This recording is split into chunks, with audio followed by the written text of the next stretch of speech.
At this hour, I'm Christina Aguayo in Dallas, and here are your top stories. President Donald Trump was back at Madison Square Garden for the first time since his historic rally pre-election. Trump arrived in a rock star style with his team of all-stars by his side and was welcomed by a roaring crowd of supporters, all chanting USA.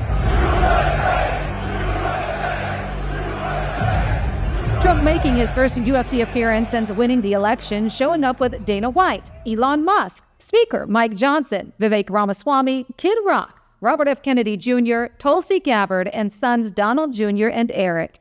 After UFC John Jones racked up the UFC Heavyweight Championship, he did the Don, aka the Donald Trump dance, in the octagon in front of President Trump. Donald Trump Jr. says the team around President Donald Trump now knows how to choose a cabinet and build out an administration, unlike the time before when his father first took office and he unknowingly allowed corrupt politicians to keep their positions. Jr. says any pushback that his father's choices face from the Washington establishment proves that they're just the kind of disruptors the new administration and voters are demanding.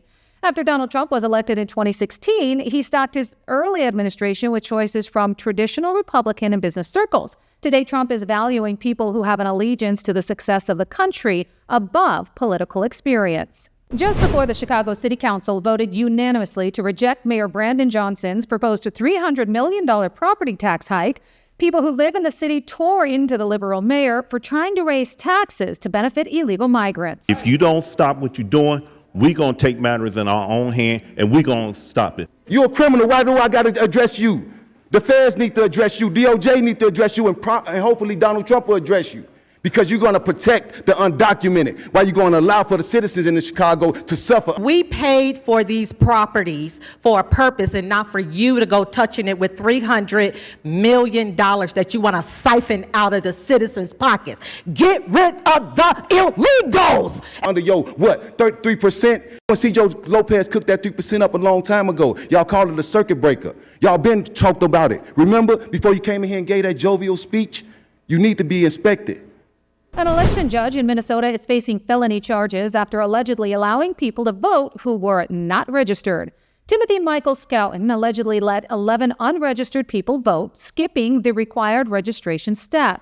According to election officials, this is against the law and undermines the idea of fair elections. An election auditor notified authorities who then started investigating. They also talked to another judge who worked with Scouten election night, who said he told her not to use the proper registration forms. He was arrested by the Hubbard County Sheriff's Office. Scouten is being charged with 1 count of accepting the vote of an unregistered voter and 1 count of neglect of duty by an election official. Both are felonies. The Minnesota Secretary of State says that they take these charges very seriously. President Joe Biden has, for the first time, authorized the use of U.S.-supplied long-range missiles by Ukraine to strike inside of Russia. That's according to 1 U.S. official and 3 people familiar with the matter. The decision is a major U.S. policy shift and comes as Biden is about to leave office. President Donald Trump has said he would bring a quick end to the war. Former U.S. Army captain and Green Beret John Frankman has his heart set on Matt Gaetz' Florida Senate seat and is the first to officially announce that he's running. Frankman announced his candidacy on his X account saying, "I'm a Special Forces Green Beret who was forced out of the military for refusing to take the COVID shot. Now I'm running for Congress in Matt Gaetz' seat to support President Trump and his agenda. I fought for our freedoms in the Army, and I'm ready to do it again. Join me." Frankman says that Northwest Florida deserves a leader who will unapologetically stand up for our conservative values and keep our voice front and center in Congress. Frankman served 8 years in the Army before he was forced out for refusing to take the jab. Kamala Harris and the Democrat Party's fundraising operation raised more than $1 billion in her loss to President Donald Trump, but the vice president is still pushing donors for more money after the election.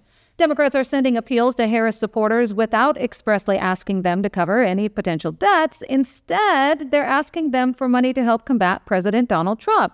They're attempting to entice would-be donors with matters such as the president-elect's picks for his upcoming administration and a handful of pending congressional contests where ballots are still being counted. Boeing has told more than 400 members of its professional aerospace labor union that they are about to lose their jobs. The mass layoffs are part of thousands of cuts planned as the company struggles to recover from financial and regulatory trouble, as well as an 8-week strike by its machinist union.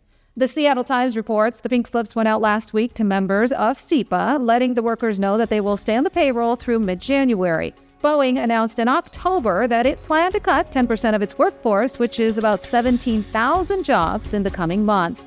CEO Kelly Ortberg told employees that the company must, quote, reset its workforce levels to align with the financial reality. That's what you need to know at this hour. In Dallas, Christina, Aguayo, Salem News Channel.